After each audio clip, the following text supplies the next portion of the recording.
सभी का महिमा क्लासेज SMPR यूट्यूब चैनल के अंदर आपका बहुत बहुत स्वागत। सभी साथियों को नमस्कार। साथियों, जो अपना महामुकाबला किसमें कितना है दम, ये निरंतर रेगुलर सही तरीके से करवाया जा रहा है, पूरी पारदर्शिता के साथ करवाया जा रहा है। तो आप भी इसके साथ इसी प्रकार से आप बने रहे। और मैंने आप लोगों को एक ये कहा था कि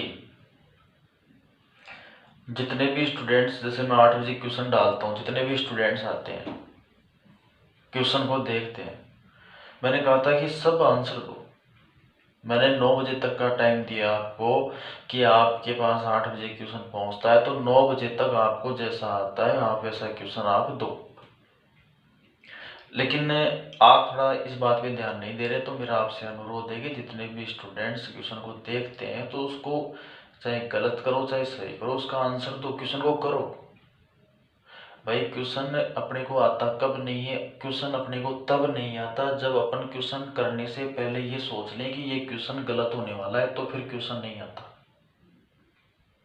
तो क्वेश्चन को करने से पहले उसके गलत होने का निर्धारण मत करो, क्वेश्चन करो, चाहे वो सही हो चाहे गलत हो। ज्यादा से ज्यादा क्या होगा, क्वेश्चन गलत हो जाएगा, और इससे भी ज्यादा क्या होगा, एक पेज कॉपी का खराब हो जाएगा और कुछ नहीं होगा। तो मेरे प्यारे दोस्तों, साथियों, जितने भी आप इसमें भाग लेते हो, आंसर आपको सबको देना है। और आपसे मैं ये भी कहना चाहूँगा कि जो भी आपके साथी हैं, साथ पढ़े अड़ोस पड़ोस परिवार के, ठीक है, रिश्तेदार के, जो भी कंपटीशन की तैयारी कर रहे हैं, उनको सबको बोलो भाई, लॉकडाउन में घर बैठे बैठे सारा मामला धीरे धीरे साफ हो जाएगा। हमारा उद्देश्य जो ये प्रोग्राम चालू करना है, इसका उद्देश्य ये है कि बच्चे अपडेट रहे, बच्चे जैसे पहले थे वैसे के वैसे आगे भी तैयारी करते रहे। हमारा उद्देश्य ये है। इस बात को थोड़ा सा आप समझे, आप उनको समझाओ। दूसरी चीज, आप इतने मेंबर्स हो, आप सब जिम्मेदारी के साथ इस चैनल के जो सदस्य हैं उनको बढ़ाने का भी प्रयास करें। क्योंकि देखो, सदस्यों की संख्या ज़्यादा होगी, जैसे अपने पास में लगभग जो भी सदस्य हैं, और जैसे ही अपने सब्सक्राइबरों की संख्या 1000 हो जाती है, 1000 अपने सब्सक्राइबर हो जाते हैं, तो दोस्तों 1000 सब्सक्राइबर होने के बाद में अपन लाइव क्लास चालू कर देंगे। यानी आप घर बैठे ही आराम से पढ़ सकते हो और हाथों हाथ तुरंत बिल्कुल पूछ सकते हो, कोई दिक्कत नहीं। बिल्कुल लाइव क्लास से स्टार्ट हो जाएगी आराम से। आप जो टॉपिक कहोगे वही टॉपिक हम आपको पढ़ाएंगे, उसमें कोई दिक्कत वाली बात नहीं आएगी। लाइव क्लास है तो फेसबुक पर भी चला रखी है, ऐसी बात नहीं है। यूट्यूब पर जब लाइव क्लास चालू होती है तो जो भी बंदा चाहता है वो आराम से उसको सब्सक्राइब करके चैनल को और वो क्लास लेना स्टार्ट कर सकता है। ठीक है दोस्तों, तो आप सभी से मेरा ये निवेदन है कि आप ज़्यादा से ज़्यादा सदस्य इस चैनल के साथ जोड़े।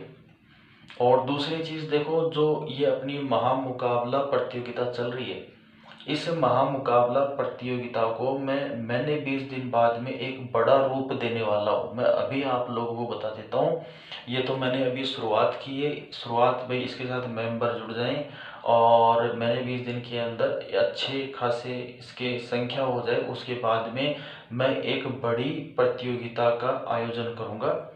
बड़ी प्रतियोगिता का शेड्यूल होगा वो पूरा 1 साल का होगा। उसके अंदर मैं फर्स्ट, जो पूरे 1 साल तक प्रतियोगिता चलेगी, और साल के अंत के अंदर जो फर्स्ट विनर होगा उसे मैं 11,000 का इनाम दूंगा। सेकंड विनर होगा उसे मैं 5100 का इनाम दूंगा। थर्ड विनर जो होगा उसे मैं 2100 का इनाम दूंगा।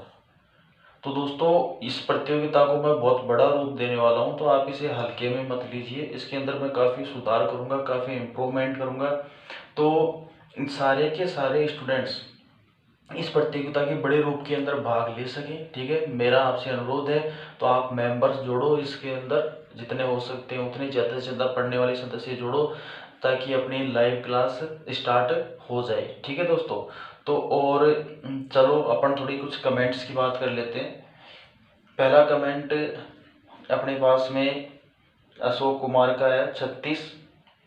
फिर इसके बाद में अपना अशोक यादव है, उन्होंने भी 36 बताया। फिर मोनिका कुमारी, इनका आंसर 12 है। बहुत अच्छा, बहुत बहुत शुभकामनाएं मोनिका को, सॉरी अनीता, अनीता नाम है। अनीता को बहुत बहुत बधाई, बहुत बहुत शुभकामनाएं हमारी तरफ से, इन्होंने बहुत अच्छा किया। क्वेश्चन का आंसर बताया, क्वेश्चन इजी नहीं था। एक अगर सही तरीके से देखा जाए तो नॉर्मल अपन बात करें तो क्वेश्चन का लेवल कम नहीं था, क्वेश्चन सही था, बढ़िया क्वेश्चन था, ठीक है। तो अनीता ने इस क्वेश्चन का सही आंसर दिया, सबसे पहले आंसर दिया। तो अनीता को हमारी तरफ से महिमा क्लासेस SMPR की तरफ से बहुत बहुत शुभकामनाएं, बहुत बहुत बधाई। उम्मीद करते हैं आप इस जीत को इस प्रकार से आगे भी बरकरार रखेंगे, कोशिश करना बरकरार रखने की, हमारी ऐसी अपील है आपसे। इसके बाद में अशोक यादव का कमेंट है कि मैं इस कोचिंग का स्टूडेंट रह चुका हूँ, रियल में मैथ और रीजनिंग बहुत अच्छा पढ़ाते हैं सर। बहुत बहुत धन्यवाद अशोक यादव आपको।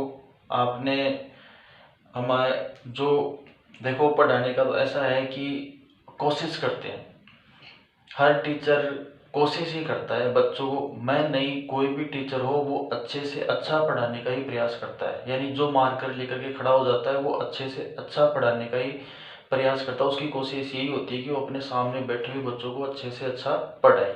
बाकी चीज़ें डिपेंड करती हैं बच्चों पर, स्टूडेंटों पर। स्टूडेंट्स के जिसका ज़्यादा समझ में आ जाता है उसके लिए वही टीचर अच्छा साबित हो जाता है। तो आपने मुझे एक अच्छा टीचर माना है, इसके लिए मैं आपको बहुत बहुत धन्यवाद देता हूँ, और आपका बहुत बहुत धन्यवाद। और आप इसी प्रकार से हमारे साथ जुड़े रहें, और भी सदस्यों को आप जोड़े।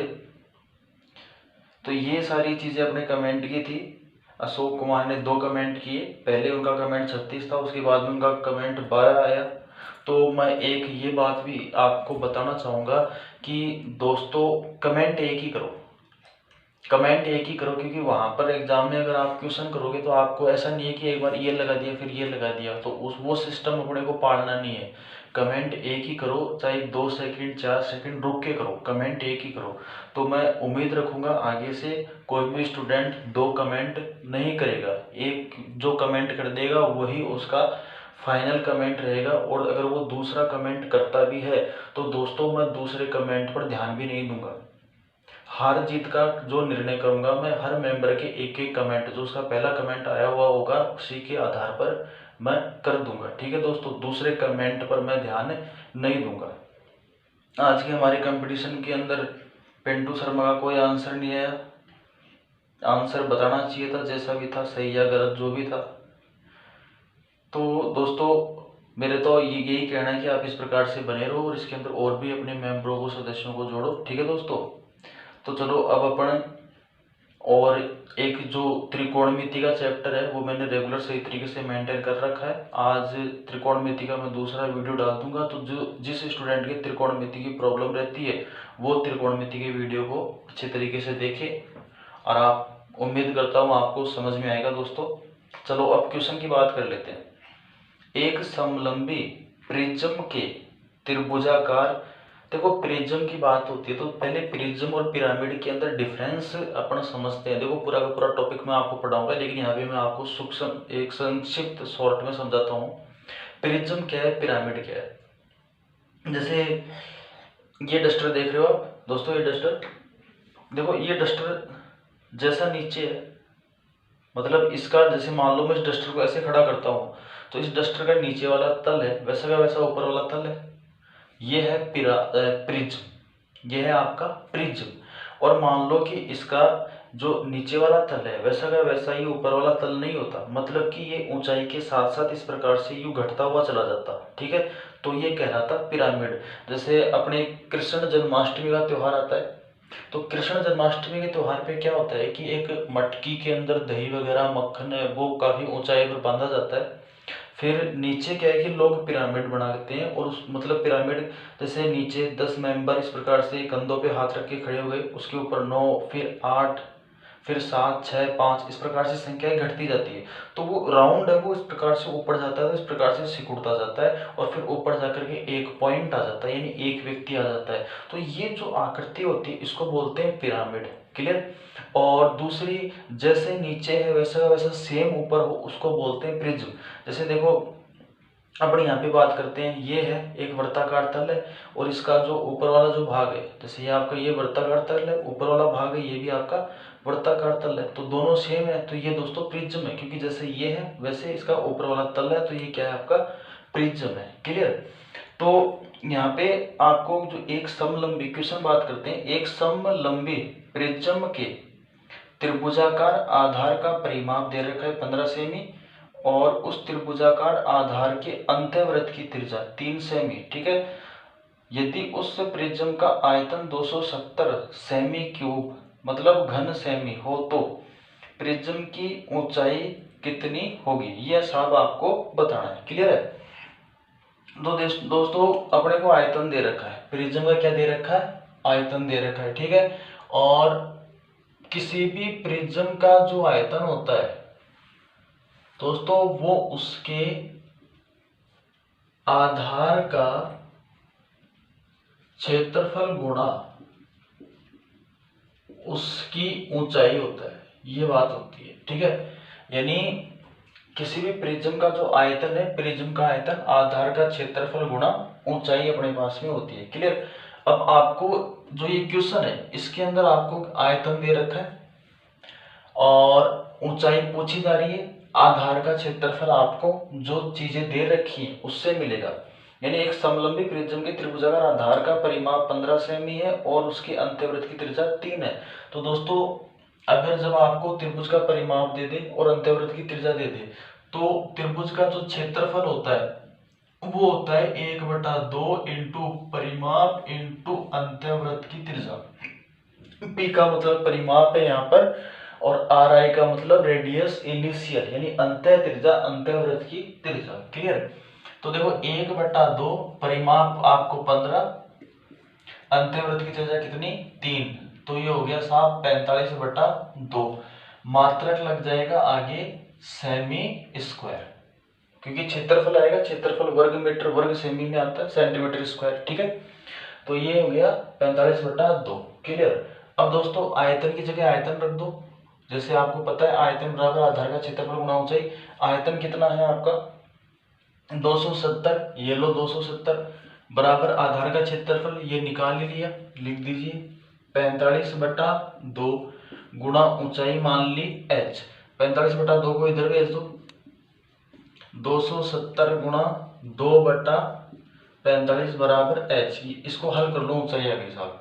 देखो 9 तियां 27, 0 का 0, 9 पंजे 45, 5 एकम 5 6 का 30 और 6 दूनी 12 और आगे मात्रक लग जाएगा सेंटीमीटर, यानी ऊंचाई आएगी जो प्रिज्म की 12 सेंटीमीटर आएगी। क्लियर है दोस्तों। अब मैं आप लोगों को एक इंपॉर्टेंट बात बता देता हूँ। क्यों, आपने किसी ने भी आंसर जो बताया है, जैसे किसी ने 36 बताया, 12 बताया, ये बताया, किसी ने भी इसके आगे सेंटीमीटर नहीं लगाया। अगर आप सेंटीमीटर नहीं लगाते हो ना, 36 का 12 का कोई अस्तित्व नहीं है, कि कोई भी अस्तित्व यहाँ पर अपने पास में नहीं है। तो मेरा कहने का मतलब है कि यहाँ पे सेंटीमीटर लगाना आवश्यक है। मतलब कि अगर लंबाई आ रही है, ऊंचाई आ रही है तो सेंटीमीटर लगाओ, क्षेत्रफल आता है तो सेंटीमीटर स्क्वायर लगाओ, आयतन आता है तो सेंटीमीटर क्यूब लगाओ। क्लियर। इस चीज का आपको ध्यान रखना है। तो आपका आंसर था 12 सेंटीमीटर। क्लियर। ये सारी चीजें थी। ठीक है दोस्तों। अब देखो ये सारा हो गया, सवाल का हो गया। अब अपन बात करते हैं नेक्स्ट चैप्टर की। तो नेक्स्ट चैप्टर हम आपको कल देते हैं दोस्तों, कल हम आपको आयतन का क्वेश्चन देंगे। ठीक है।